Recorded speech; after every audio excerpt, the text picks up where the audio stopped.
Geography की lecture series के lecture number 6 में आज हम विंड्स को डिस्कस करेंगे। कल हमने विंड्स का लेक्चर 5th में फर्स्ट जो पोर्शन था वो हमने डिस्कस कर लिया था। आज हम इसका सेकंड पोर्शन जो है डिस्कस करेंगे। यहाँ आज हम मॉनसून्स के बारे में डिस्कस करेंगे। तो देखते हैं इस लेक्चर में हम क्या कवर करने जा रहे हैं। इस लेक्चर में हम सीजनल विंड्स के बारे में पढ़ेंगे। सीजनल विंड्स क्या होती हैं, सीजनल विंड्स के बारे में पढ़ेंगे। देन हम मॉनसून के बारे में पढ़ेंगे। देन हम कुछ प्रीवियस ईयर एमसीक्यूज को डिस्कस करेंगे। सीजनल विंड से स्टार्ट करते हैं। सीजनल विंड्स क्या होती हैं? सीजनल विंड्स को हम पीरियोडिक विंड्स भी कहते हैं। सीजनल विंड्स हमारी पीरियोडिक विंड्स भी होती हैं। जो विंड का सर्कुलेशन का पैटर्न है, जो विंड का सर्कुलेशन का पैटर्न है वो डिफरेंट सीजन्स में डिपेंड करता है कि कितनी हीटिंग हुई है, क्या प्रेशर है और हमारी विंड बेल्ट्स कैसे एक्ट कर रही हैं। इसलिए क्योंकि इनका वेरिएशंस होता है हर सीजन में, वेरिएशन होता है सीजन्स में, इसीलिए इनको सीजनल विंड्स कहा जाता है। इसीलिए इन्हें सीजनल विंड्स कहा जाता है। क्लियर है? जो सीजनल विंड्स हैं इनका जो बेस्ट एग्जांपल है वो है मॉनसून। सीजनल विंड्स का बेस्ट एग्जांपल है मॉनसून। तो ये जो मॉनसून है ये आपको पता है कौन से महीने में आता है? जून से लेके अगस्त महीने तक हमारे नॉर्दर्न इंडिया में या ऑल ओवर इंडिया में हमारे बारिश रहती है। तो हम बोलते हैं मॉनसून आ गया। मॉनसून का सब इंतजार करते हैं। तो कौन से मंथ में आता है? जून से लेके अगस्त के महीने तक यही होता है। तो जो मॉनसून है वो ऑल ओवर द वर्ल्ड सबसे ज्यादा कहाँ नोटिसेबल होता है? वो होता है साउथ ईस्ट एशिया के रीजन में। ओके, ये आपने चीज इंपॉर्टेंट है, वेरी वेरी इंपॉर्टेंट, आपने एग्जाम पॉइंट ऑफ व्यू से याद रखनी है कि मॉनसून सबसे ज्यादा प्रोनाउंस्ड कौन से एरिया में होता है? तो होता है साउथ ईस्ट एशिया में। ओके, और मॉनसून विंड्स जो है वो किन विंड्स की एग्जांपल है? मॉनसून जो है किस विंड्स की एग्जांपल के अंदर आता है? तो वो आता है सीजनल विंड्स के अंदर। क्लियर है? सीजनल विंड्स को हम सेकेंडरी विंड्स भी कहते हैं। सीजनल विंड्स को हम सेकेंडरी विंड्स भी कहेंगे। क्लियर है? सीजनल विंड्स को हम सेकेंडरी विंड्स भी कहते हैं। कल हमने प्राइमरी विंड्स के बारे में पढ़ लिया था। प्राइमरी विंड्स जो होती हैं ज्यादा परमानेंट होती हैं, इनवेरिएबल होती हैं and through out the air जो है वो चलती रहती है। उन्हें प्लेनेटरी विंड्स भी कहा जाता है। सेकेंडरी विंड्स के बारे में हमने पढ़ा था, वो पीरियोडिक होती हैं, थ्रू आउट द एयर नहीं चलती हैं, ये वेरिएबल हो सकती हैं। ओके, और जो हमारी इसकी बेस्ट एग्जांपल है वो है मॉनसून। ओके, अब नेक्स्ट चलते हैं हम। यहाँ हम इस पिक्चर में देख रहे हैं, यहाँ पे दो डिफरेंट वेव्स दिखाई गई हैं। अब ये दो डिफरेंट वेव्स क्या हैं? यहाँ पे अगर आप देखोगे तो यहाँ पे लिखा है जुलाई ITCZ और यहाँ लिखा है जनवरी ITCZ। अब ये ITCZ क्या होता है? पहले हम वो देख लेते हैं कि ये ITCZ है क्या। इस ITCZ को कहा जाता है inter tropical convergence zone. Okay, ITCZ जो होता है उसे कहा जाता है इंटर ट्रॉपिकल कन्वर्जेंस जोन। अब ये इंटर ट्रॉपिकल कन्वर्जेंस जोन का क्या रिलेशन है मॉनसून के साथ, ये हम देख लेते हैं। कल ये पिक्चर मैंने आपको विंड वाले लेक्चर में दिखाई थी, जहां पे मैंने आपको बताया था कि विंड्स जो है वो प्रेशर ग्रेडियंट की वजह से फ्लो करती हैं। बताया था मैंने आपको प्रेशर ग्रेडियंट की वजह से फ्लो करती हैं। और ये प्रेशर ग्रेडियंट किसकी वजह से जनरेट होता है? ये होता है अनइवन हीटिंग ऑफ अर्थ की वजह से। आपने अगर किसी ने विंड वाला लेक्चर नहीं देखा है तो आप विंड वाला लेक्चर जाके देख लीजिए। विंड वाला लेक्चर जो है उसका लिंक जो है डिस्क्रिप्शन बॉक्स में दिया गया हुआ है। वो लेक्चर नंबर आपका 5 है, उसके बारे में आप एक बार देख लीजिए। अब हम यहाँ पे देख लेते हैं कि ये हमारा सन है। हमने कल डिस्कस किया था कि सन से डायरेक्ट रेडिएशन जो है इक्वेटर पे फॉल होती है, उसकी वजह से इक्वेटर पे टेम्परेचर जो है राइज करता है एंड प्रेशर जो है वो फॉल करता है। यही पढ़ा था हमने। अब हमने हमारा universe and our solar system का जो लेक्चर नंबर 3 था, वहां पे हमने पढ़ा था वेरिएबल डेज एंड नाइट्स के बारे में, वेरिएबल डेज एंड नाइट्स के बारे में एंड सीजनल वेरिएशंस के बारे में। हमने सीजनल वेरिएशंस के बारे में पढ़ा था।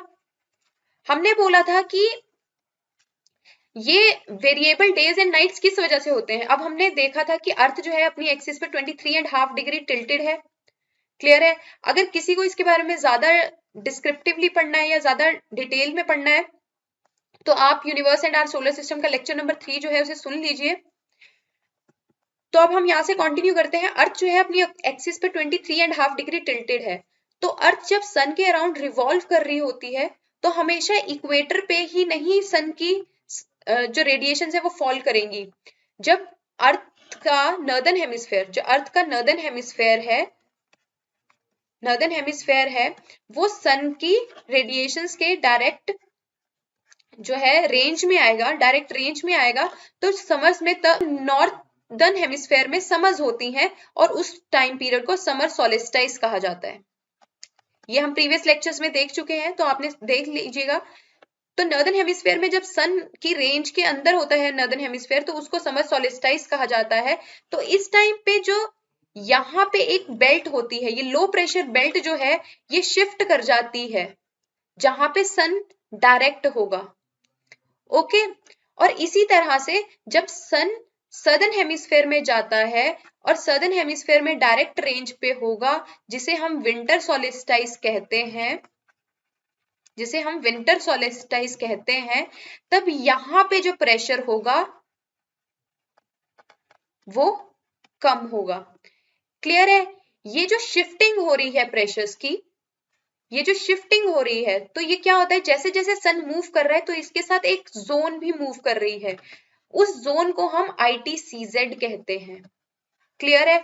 नॉर्मली ये जो ITCZ है ये इक्वेटर पे होता है। नॉर्मल सिचुएशंस पे जो हमारा ITCZ है वो इक्वेटर पे होता है। ओके,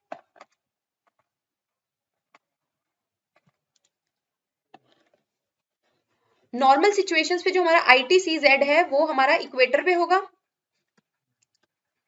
जैसे जैसे सन नॉर्दर्न हेमिस्फेयर में या नॉर्थ डायरेक्शन में मूव करता है तो हमारा ITCZ जो है वो भी नॉर्दर्न हेमिस्फेयर में मूव करेगा। और जैसे जैसे सन जो है वो सदर्न हेमिस्फेयर की तरफ को मूव करता है तो हमारा ITCZ जो है वो भी सदर्न हेमिस्फेयर में जो है मूव करेगा। अब हम थोड़ा सा इसको देख लेते हैं कि मॉनसून का क्या रिलेशन है फिर ITCZ से। अगर हम देखें तो मैंने आपको पिछली बार बताया था, तो मैंने आपको लास्ट लेक्चर में जो बताया था वो ये था कि जब इक्वेटर पे सन डायरेक्ट रेडिएशंस को फॉल कर रहा होता है तो क्या होता है, हीटिंग होती है। तो यहाँ पे जो भी वाटर प्रेजेंट होगा, हीटिंग हो रही है, टेम्परेचर ज्यादा है, तो यहाँ पे जो भी वाटर यहाँ पे प्रेजेंट होगा वो इवेपोरेट करेगा, ऊपर की तरफ को जाएगा। आपको पता है इवेपोरेशन हो रही है तो फिर क्या बनते हैं, फिर बनते हैं क्लाउड्स। जब क्लाउड्स बनेंगे तो क्या होगी, बारिश। तो क्या होगी, प्रेसिपिटेशन या बारिश। क्लियर है? ये अब हमने देख लिया इक्वेटर पे बारिश होती है, तो यही जब सन जो है नॉर्दर्न हेमिस्फेयर की तरफ को मूव करेगा तो हमारा ITCZ जो है वो भी नॉर्दर्न हेमिस्फेयर में मूव कर रहा है।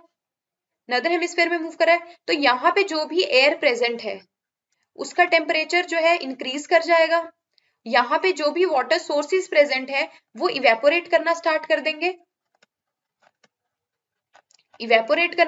देंगे और उसकी वजह से क्या होगा, उसकी वजह से होगी प्रेसिपिटेशन और उसी की वजह से आता है हमारा मॉनसून।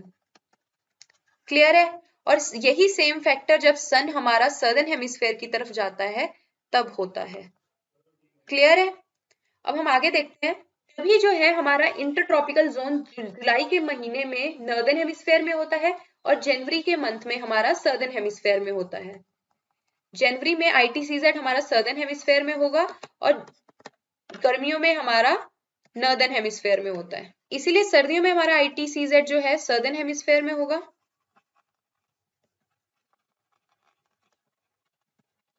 और गर्मियों में जो है ITCZ हमारा नॉर्दर्न हेमिस्फेयर में होता है। क्लियर है? अब हम यहाँ पे देख लेते हैं।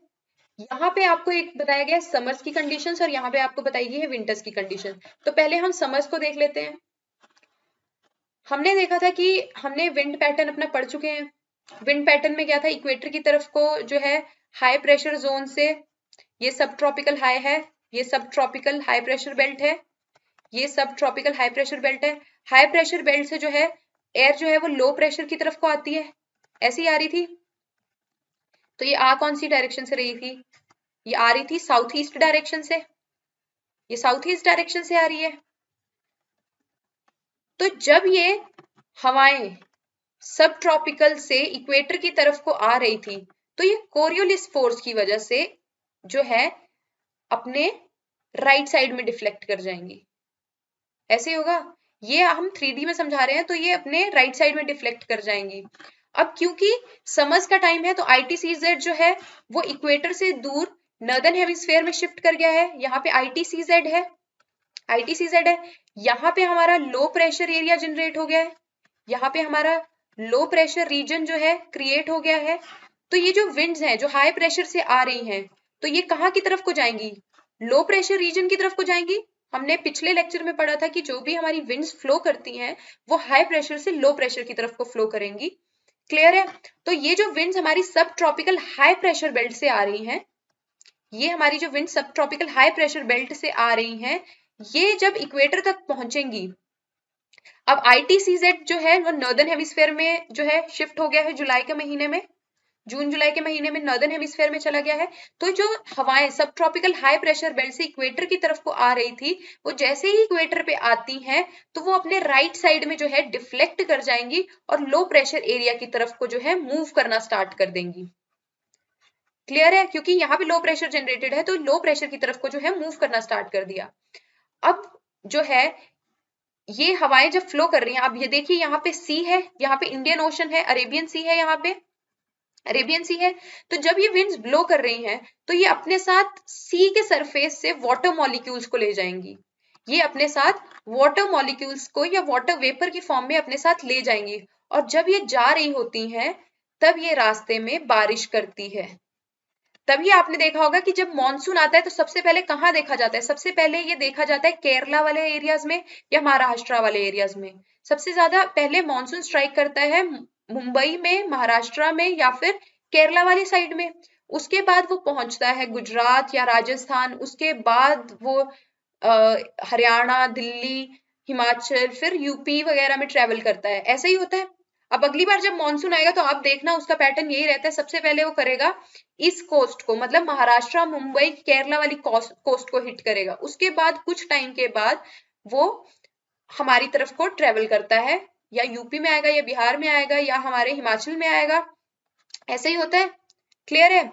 अब आई थिंक ये सबको क्लियर है कि ये मॉनसून आ गया हमारे, और इसका रीजन क्या है? ये सब विंड्स की वजह से है, विंड्स का ही सारा खेल है, विंड्स की वजह से ही जो है मॉनसून आ रहा है। अब आप देखिए यहाँ पे जो हमारे मॉनसून आता है, जो मॉनसून आता है उसको साउथ वेस्ट मॉनसून भी बोला जाता है। उसको साउथ वेस्ट मॉनसून क्यों बोला जाता है?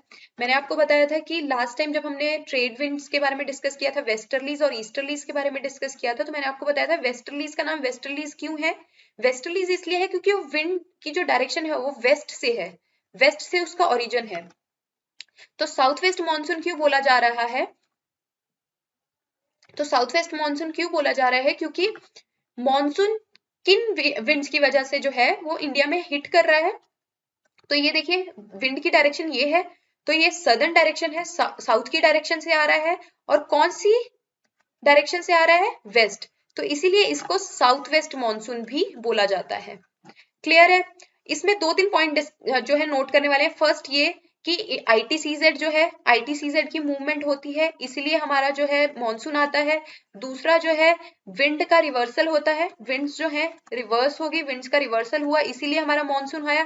थर्ड जो पॉइंट इंपॉर्टेंट है एग्जाम पॉइंट ऑफ व्यू से, वो ये है कि इसको साउथ वेस्ट मॉनसून भी बोला जाता है, ये साउथ वेस्ट मॉनसून भी बोला जाता है। ये तो हो गई अब समर्स की बात। ये है हमारी समर्स की बात कि समर्स में जो है इस तरह का पैटर्न रहता है विंड्स का। अब आ जाते हैं हम विंटर्स की तरफ को। अब विंटर्स के टाइम पे क्या होता है? विंटर्स के टाइम पे क्या होता है वो देख लिया हम जरा। अब हमने बोला विंटर्स के टाइम पे जो ITCZ है वो इक्वेटर से सदर्न डायरेक्शन में मूव करती है, मतलब सदर्न हेमिस्फेयर की तरफ को चलती है। यही डिस्कस किया था हमने कि विंटर के टाइम पे जो हमारी ITCZ है वो सदर्न हेमिस्फेयर में जाती है। अब ये देखिए ITCZ जो है वो सदर्न डायरेक्शन में आ गई है। सदर्न डायरेक्शन में आ गई है। अब आपको पता है कि जिस तरह से सदर्न हेमिस्फेयर में एक सब ट्रॉपिकल हाई प्रेशर बेल्ट थी, इसी तरह एक नॉर्दर्न हेमिस्फेयर में भी सब ट्रॉपिकल हाई प्रेशर बेल्ट थी। विंड्स जो थी वहां से भी ट्रेवल कर रही थी वहां से, ऐसे आ रही थी विंड्स। जब वो आई तो जैसे ही उन्होंने इक्वेटर को क्रॉस किया था, पहले उनको आईटीसीजेड इक्वेटर में मिलता था, नॉर्मली इक्वेटर पे आईटीसीजेड मिलता है, बट विंटर्स में ये जो आईटीसीजेड है ये सदर्न हेमिस्फेयर की तरफ मूव कर गया है। तो जब विंड्स यहाँ पे आई, इनको आईटीसीजेड नहीं मिला, तो जैसे ही इन्होंने इक्वेटर को क्रॉस किया सदर्न हेमिस्फेयर में, तो ये विंड्स फिर डिफ्लेक्ट कर गई। अब ये डिफ्लेक्शन का जो मैंने आपको फिनोमिना था वो मैंने आपको प्रीवियस लेक्चर में बताया हुआ है, इससे पीछे वाले लेक्चर में मैंने आपको बताया हुआ है। जिसे डिटेल में उसको समझना है वो लेक्चर एक बार देख ले तो आपको प्रॉपर अंडरस्टैंडिंग हो जाएगी। तो अब देखते हैं, जब ये विंड्स जो है इक्वेटर की तरफ को आई तो इन्हें आईटीसीजेड नहीं मिला, तो ये विंड्स जो है डिफ्लेक्ट कर गई आईटीसीजेड को ढूंढने के लिए सदर्न हेमिस्फेयर में। तो इन विंड्स की वजह से जो है, इन विंड्स की का अगर हम सोर्स देखें तो इन विंड्स की वजह से जो है हमारी ईस्टर्न कोस्ट पे जो है वो प्रेसिपिटेशन होती है या बारिशें होती हैं। तो अगर आप देखोगे जब विंटर्स थोड़ी सी स्टार्ट होती हैं तो आपने देखा होगा कई बार तमिलनाडु के एरियाज में या केरला के एरियाज में फ्लड आ रही होती है, जबकि मॉनसून तो जा चुका, बट तमिलनाडु और केरला के एरिया कई बार फ्लडेड होता है विंटर एरियाज में। विंटर के टाइम पे जैसे ही गर्मियां खत्म होने वाली होती हैं तो उस टाइम पे आप देखना तमिलनाडु या केरला वाले एरियाज में फ्लड होती है। तो किस वजह से होती है? वो होती है नॉर्थ ईस्ट मानसून की वजह से। नॉर्थ ईस्ट मानसून की वजह से उसको नॉर्थ ईस्ट क्यों बोला जाता है? क्योंकि विंड की डायरेक्शन ये है, तो ये आ रही है नॉर्थ डायरेक्शन से, और इस साइड से अगर देखा जाए कि इस साइड को इसका इंक्लिनेशन है सोर्स से, तो ये है नॉर्थ ईस्ट। तो इसीलिए इस विंड्स को नॉर्थ ईस्ट विंड्स बोला जाता है, और इस मानसून को नॉर्थ ईस्ट मानसून बोला जाएगा। क्लियर है? आई थिंक ये सबको क्लियर हो जाना चाहिए। अगर नहीं है तो आप एक बार प्लीज रिवाइंड करके देख लीजिए, क्योंकि अगर आप थोड़ा सा इसको एक दो बार अच्छे से देख लोगे तो आपको कभी भी इसमें कोई प्रॉब्लम नहीं आएगी। तो आप इसको एक बार अच्छे से समझ लीजिए। अब यहाँ पे जो है इस पिक्चर में आपको यही चीज दिखाई गई है। अब इस पिक्चर में आपको यही चीज दिखाई गई है, समर्स के बारे में आपको बताया गया है, लो प्रेशर है बना दिया है। मैंने आपको बताया कि इक्वेटर से जब क्रॉस करती है तो अपने राइट साइड को डिफ्लेक्ट कर जाती है, डिफ्लेक्ट कर गई। जब ये डिफ्लेक्ट करी तो ये सबसे पहले इस एरिया में हिट करेगी। तो आपको पता है कि इस एरिया में जहां पे ये हिट करती है वहां पे वेस्टर्न घाट्स है। अब आपने मेरे को कमेंट सेक्शन में ये बताना है कि वेस्टर्न घाट्स जो है वो किन किन स्टेट्स में आता है, उन स्टेट्स के नाम बताने हैं। उन स्टेट्स के में आप मुझे नाम बताओगे और कितनी नंबर ऑफ स्टेट्स है, नंबर ऑफ स्टेट्स बताओगे जिनमें जो है वेस्टर्न घाट्स जो है फॉल करता है। इसके अलावा आपने मुझे बताना है वेस्टर्न घाट की हाईएस्ट रेंज कौन सी है, हाईएस्ट माउंटेन कौन सा है वेस्टर्न घाट्स का। क्लियर है? आपने ये तीन चीजें मुझे बतानी है, एक तो कितनी स्टेट्स में वेस्टर्न घाट्स फॉल करता है, दूसरा नंबर ऑफ स्टेट्स, कितनी नंबर ऑफ स्टेट्स में वो फॉल करता है, और वेस्टर्न घाट की हाईएस्ट रेंज क्या है, ये आप मुझे कमेंट सेक्शन में बताओगे। क्लियर है? तो जब मॉनसून विंड्स यहाँ से ट्रेवल कर रही होती हैं तो वो अपनी 60 to 70% जो रेन है, 60 to 70% रेन जो है वो वेस्टर्न घाट के इस रेनफेड एरिया में जो है वो कर देती हैं। क्योंकि यहाँ पे पहाड़ी इलाका है तो आपको पता है जब क्लाउड्स जो हैं वो टकराएंगे पहाड़ों से तो वो रेन कर देते हैं। तो बचे हुए जो क्लाउड्स होंगे वो आगे की तरफ को ट्रेवल करेंगे, बचे हुए जो क्लाउड्स हैं वो आगे की तरफ को ट्रेवल करेंगे, और फिर वो अदर पार्ट्स ऑफ इंडिया में जो है अदर पार्ट्स ऑफ इंडिया में बारिश करेंगे, मतलब प्रेसिपिटेशन करेंगे। अब हम कुछ प्रीवियस ईयर एमसीक्यूज को देख लेते हैं। वो आपने मुझे असाइनमेंट के तौर पे मेल कर देने हैं cricket.shikha@gmail.com। अदरवाइज आपको डिस्क्रिप्शन में आपको लिंक दिया गया है टेलीग्राम ग्रुप का, वहां पे आपको इसके सॉल्यूशंस 24 घंटे के अंदर मिल जाएंगे। आप इनके आंसर्स जो है कमेंट सेक्शन में भी लिख सकते हैं, आप इनके आंसर्स जो है कमेंट सेक्शन में भी लिख दीजिए ताकि जो है आपको उनके आंसर्स मिल पाए। तो थोड़ा एक्टिव रहने की कोशिश करिए, क्योंकि अगर आप ये एमसीक्यूज धीरे धीरे सॉल्व करेंगे तो आपको पता भी नहीं चलेगा कि कब आपने 1000 के अराउंड एमसीक्यूज सॉल्व कर लिए होंगे। तो आपको पता है, मैंने आपको पहले भी बोला था फर्स्ट लेक्चर में भी कि little things makes big difference. तो अगर आप छोटी छोटी चीजें करेंगे तभी जो है वो चेंज आपको खुद दिखने लग जाएगा अपने अंदर, आपको अपनी परफॉर्मेंस में भी वो दिखने लग जाएगा। तो एक बार आप प्रीवियस ईयर एमसीक्यूज देख लीजिए और इन्हें अटेम्प्ट कीजिए कमेंट सेक्शन में।